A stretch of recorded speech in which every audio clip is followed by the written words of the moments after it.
अस्सलाम वालेकुम, मैं हूँ यास्मीन रिजवान। आज मैंने बनाई है बेसन की रोटी और लहसुनिया चटनी, जो कि खाने में बेहद टेस्टी, बेहद लाजवाब है। इसको मैंने कैसे बनाया है तो आपको मैं दिखाती हूँ कि कितनी सॉफ्ट बनी है और कितनी टेस्टी बनी है। चलिए शुरू करते हैं अपनी इस रेसिपी को।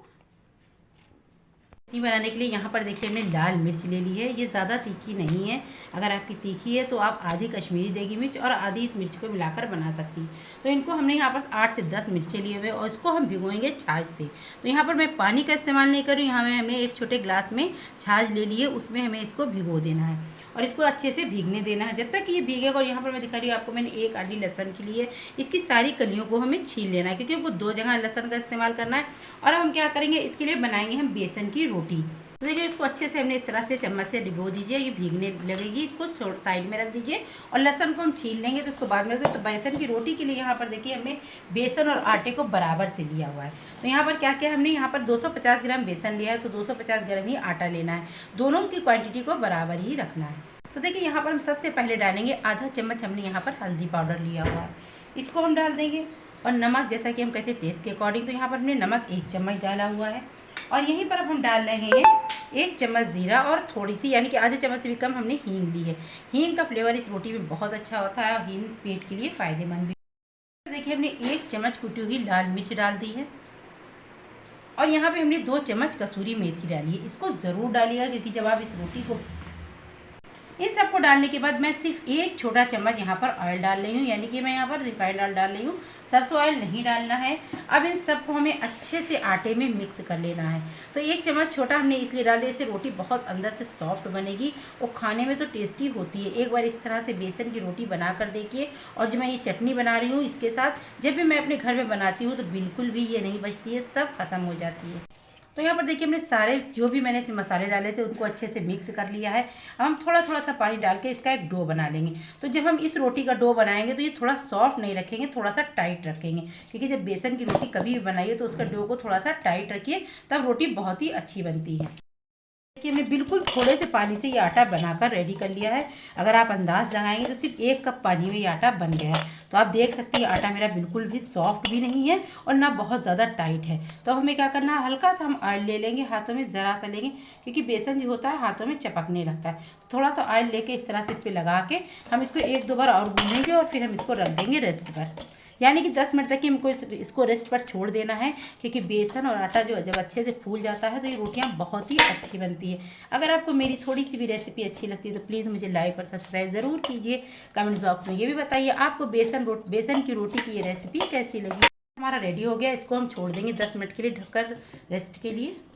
मिक्सी का जार ले लिया और जो मिर्च हमने छाछ में डाली थी वो भीग गई है। इसको हमें इस तरह से मिक्सी में डाल देना है और जो छाछ है वो थोड़ा थोड़ा करके डालना है। ज़्यादा डालेंगे तो क्या होगा, चटनी हमारी बहुत पतली हो जाएगी। तो हमने अभी यहाँ पर थोड़ा सा इस्तेमाल किया है। और यहीं पर देखिए हमने लिया है आधा चम्मच ज़ीरा और हमने कुछ हरे पत्ते पुदीने के लिए हुए हैं, 8 से 10 कलियाँ लहसन की ली हुई हैं। तो ये लहसुनिया चटनी है, तो अगर आप चाहे तो इसमें धनिया भी डाल सकती है, लेकिन पुदीने का फ्लेवर इसमें बहुत उमदा आता है। तो हमने यहाँ पर पुदीने का ही यूज़ किया है और इसको पीसने के लिए हमने पानी का नहीं छाछ का यूज़ किया है। और 1 चम्मच हम डाल देंगे यहाँ पर नमक और इसको हमें बिल्कुल दरदरा सा पीसना है, बिल्कुल बारीक सी चटनी नहीं पीसनी है। पर हम डाल देंगे आधा नींबू का रस, क्योंकि छाछ थोड़ा खट्टा नहीं होता है।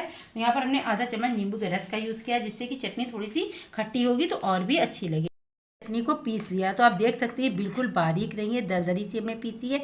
और हमने इसमें थोड़ा सा 2 चम्मच छाछ बाद में भी डाला था, क्योंकि जब मैं जिस छाछ से पीस रही थी थोड़ा मुझे कम लगा तो हमने 2 चम्मच और डाल लिया। तो आप देख सकते हैं इसका कलर कितना प्यारा आया है और दरदरी जब पिसती है तो बहुत ही अच्छी लगती है। और नींबू डालने का मकसद एक और भी होता है, अगर आपकी चटनी में मिर्च ज़्यादा हो गई, अगर आपने नींबू का इस्तेमाल किया तो मिर्ची के बैलेंस को बराबर कर देते। तो यहाँ पर देखिए हमने सरसों ऑयल ले लिया है और इसको सरसों ऑयल में ही बनाइएगा, क्योंकि ये चटनी बहुत अच्छी बनती है। अगर आप नहीं इस्तेमाल करते तो जिस तेल में खाती है आप वो इस्तेमाल करिए। यहाँ पर हमने आधा चम्मच जीरा लिया है और आधा चम्मच राई ली है। तो देखिए जीरा और राई चटकने लगेगी तब हमें इस चटनी को इसमें डाल देना है। तो देखिए यहाँ पर हमने चटनी को डाल दिया। यहाँ पर देखिए मैंने इतने लहसन रोक लिए थे, इसको भी हमें इसके साथ ही डाल देना है। अगर आप इस तरह से 4 लहसन मैंने काटे हैं, अगर आप इसको काट के इस तरह से चटनी में मिलाएंगी तो ये लहसुनिया चटनी, जैसे कि मैंने कहा, इसका बहुत ही अच्छा फ्लेवर इस चटनी में आएगा।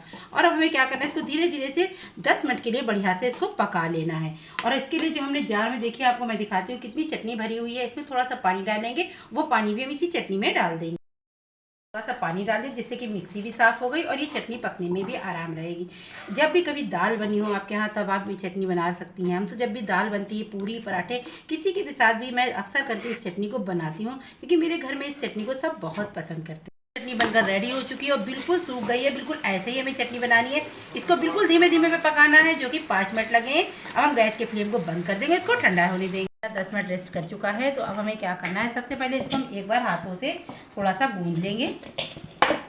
तो आप देख रही हैं कितना चिकना हो गया और कितना बढ़िया आटा रेडी हो गया है। तो अब हमें क्या करना है, अब हम इसकी लोइयाँ काटेंगे। तो बेसन की रोटी थोड़ी सी मोटी बनती है और उसको बनाया भी बिल्कुल मीडियम लो फ्लेम पे जाता है। गैस को ज़्यादा तेज़ नहीं रखा जाता। पहले के ज़माने में तो लोग चूल्हे पे बनाते थे, हम गैस पे बना रहे हैं, तो इस बात का ख्याल रखेंगे कि हमको इसको ज़्यादा तेज़ पे नहीं पकाना है। तो यहाँ पर देखिए मैं रोटी से बड़ी मैं यहाँ पर लोई ले रही हूँ। तो यहाँ पर देखिए मैंने एक इतनी बड़ी लोई ली, मैं आपको पास से दिखाती हूँ। ये देखिए इतनी बड़ी लोई लेना है, यानी कि जितनी आप रोटी बनाती है उससे थोड़ी सी बड़ी। और अब इसको हमें बेल लेना है। तो हमें इसको पतला नहीं बेलना है, थोड़ा सा मोटा बेलना है। तो देखिए हमने यहाँ पर गेहूं का हल्का सा आटा लगाया, बहुत ज़्यादा आटा नहीं लगाएंगे, और इसको हमें बराबर से बेलना है। मैं आपको दिखाऊंगी इसको कितना मोटा रखना है, और इसी तरह से हमें अपनी सारी रोटियों को बेलना है और रेडी करना है। मैं इतनी मोटी इस रोटी को रख रही हूँ, और तवे को हमने पहले से ही रख दिया था, जो कि गर्म हो चुका है। और हमें इस रोटी को उठाना है और उठाकर इस तरह से हम तवे पे डाल देंगे। तो यहाँ पर देखिए हमारी रोटी एक तरफ से हो चुकी है, हम इसको पलट देंगे। तो आपने देखा बिल्कुल मीडियम लो फ्लेम पर सेकने का ये नतीजा है कि कितनी बढ़िया से इस पर कलर आया है।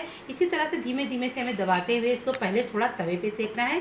और याद रखिए गैस की फ्लेम को बिल्कुल लो रखना है, हाई पे मत करिएगा, वरना रोटी आपके अंदर से कच्ची रह जाएगी। तो देखिए इस तरह से हमने हल्का सा इसको दबा दिया। तो मैं आपको पलट कर दिखाती हूँ कि इसका कलर इधर से भी कितना अच्छा आया है। बस अब हमें क्या करना है, इसको हमें सेक लेना है। तो यहाँ पर देखिए हम गैस के फ्लेम को मैंने बिल्कुल लो रखा हुआ है। इस तरह से इसको धीमी धीमी आंच पर हमें इस रोटी को सेकना है। तो देखिए जितनी धीमी आंच पे इसको सेकेंगे आपकी रोटी उतनी बढ़िया बनकर रेडी होगी।